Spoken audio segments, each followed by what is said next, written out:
Welcome to Right on the Money, the weekly talk show with interviews you can use to help you maximize your money and optimize your financial future. Before moving forward with any of the ideas discussed on the show, always consult your financial advisor, insurance professional, or tax consultant. Looking for financial help or a second opinion? We can help you in your search. And now, your host of Right on the Money, syndicated financial columnist and money-colored commentator, Steve Savant.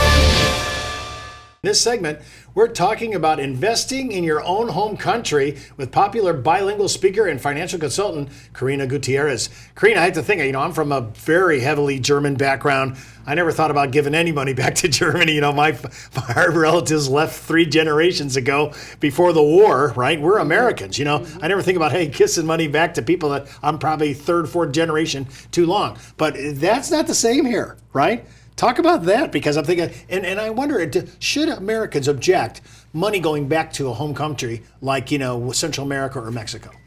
Well, the thing is that sometimes that money has not come 100% here to the U.S. yet. We as Latin Americans, we come thinking we might go back. We're just going to leave something behind. We want to still leave probably our business, or part of our business, sometimes maybe property, our main home, the one that is dear to our heart that we don't want to sell. We'll just keep it there just in case we want to go back, or just in case I want to go back in retirement. Wait a minute, I'm shocked. So this is plan B, really? Yes. Fundamentally. So this isn't like I'm cutting my roots, I'm staying in America, I am an American. This could be, think about it, let's just say the political climate's okay for this. That nobody's gonna have a problem, nobody's building a wall, blah, blah, blah.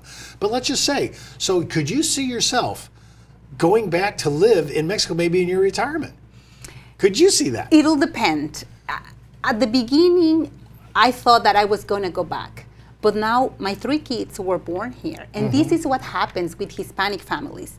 Yes, half of our heart is still there, but we realize our kids were born here, they are Americans, they are not going to go back to Mexico.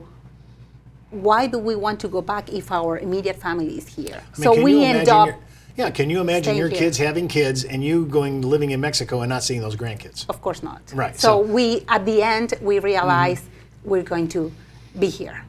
Okay, so when I'm thinking about, I can totally understand property that's been in a family for a long time, and you want to hold on to it, and you're allowed to hold on to it, right? Why wouldn't you do that? I could say, and a lot of that property will be free and clear. There'll be no debt on it. There'll be no mortgage. So that's an asset that carries over into America's books. I don't know how it translates from the peso, but it's still.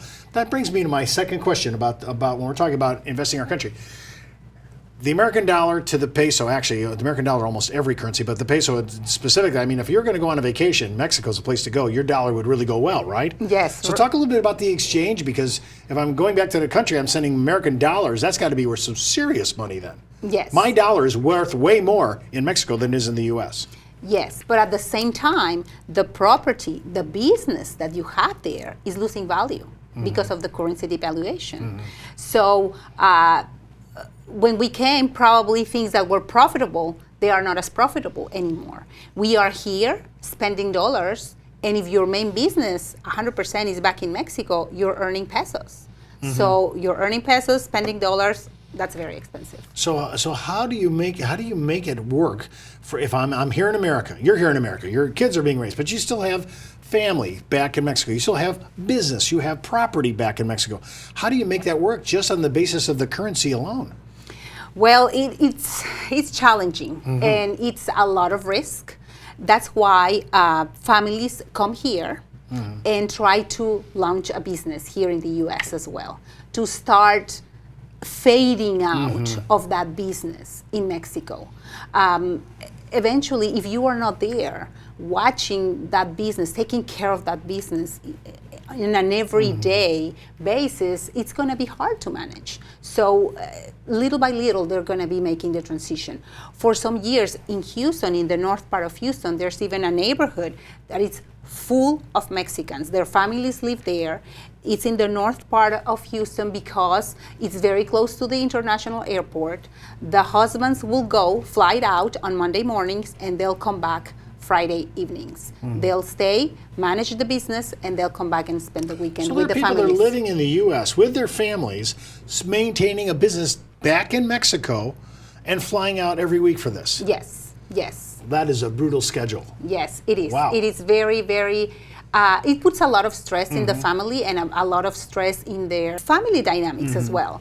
But it's a temporary solution because maybe they didn't feel that their family was safe in Mexico anymore, so they bring them here, and they just want their family to be safe, and then they'll figure it out. It'll take some time, but they'll figure out how to start a business here in the U.S. and how to fade out from the one in Mexico. No, in this segment that we're doing, this is Cinco de Mayo segment. I mean, this is going to be playing out on our May. We're broadcasting here from Arizona. We're only 4.5 hours from the Mexican border, and a lot of people like to do their Christmas shopping going to Nogales because of that exchange rate between the United States.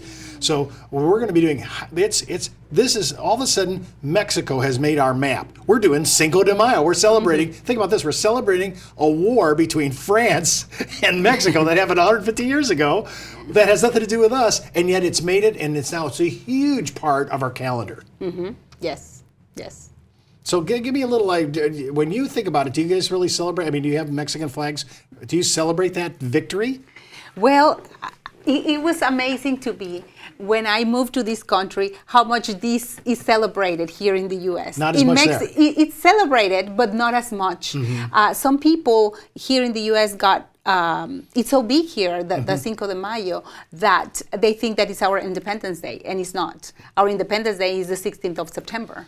So that's a big celebration for us in Mexico. Well, all the advertisers, everybody that sells cars, everybody's doing advertisement on Cinco de Mayo for Cinco de Mayo specials. And of course, probably one of the biggest contributions up front is, and I confess my culinary slant here. I mean, I love Mexican food. I just do. And I never want to do Mexican food before I do a broadcast like this because I want to take a nap because it's a comfort food. I mean, to in the best. But when I noticed, when I went down to Mexico, I spent some time down there. It's not, whatever we're eating here is not Mexican food down there. Talk a little bit about even the culinary differences.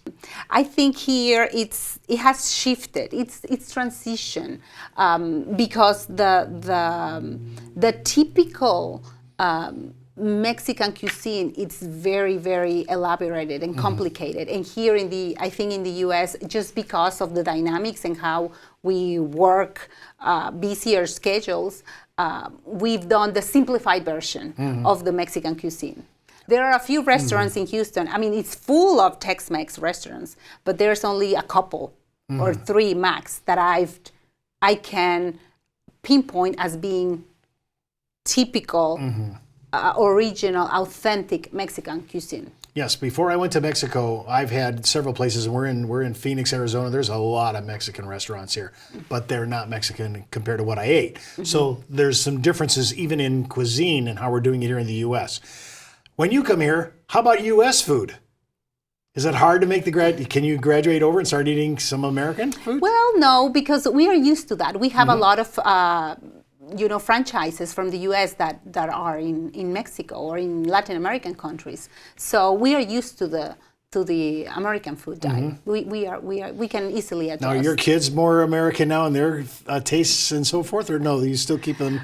No, we still cook pretty traditional, homemade Mexican food at home. No, we're in Arizona where I'm at. I'm wondering in Houston, we have a huge Hispanic market here, and I mean, there's about 2 or 3 stores that are monsters. I mean, elaborate, enormous, and they cater to all the Hispanic foods and culture. And I went down one aisle that was just the chili pepper aisle. It was huge, diverse. It was unbelievable.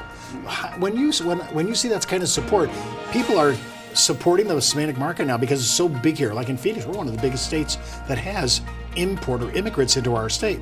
So everything's changing. And you're saying that some things you're changing, some things you're keeping to yourself, right? I mean, there are people, there are Italian neighborhoods, right? There are Russian neighborhoods now. We have a lot of immigrants from Russia that came to Phoenix about 20 years ago. Everybody's trying to look at different areas. What do I want to give up and assimilate into the American culture? What am I going to keep to maintain my own home? For more information on this week's money topics, just go to our website at www.rightonthemoneyshow.com and follow Steve's daily postings on Facebook, Twitter, and LinkedIn.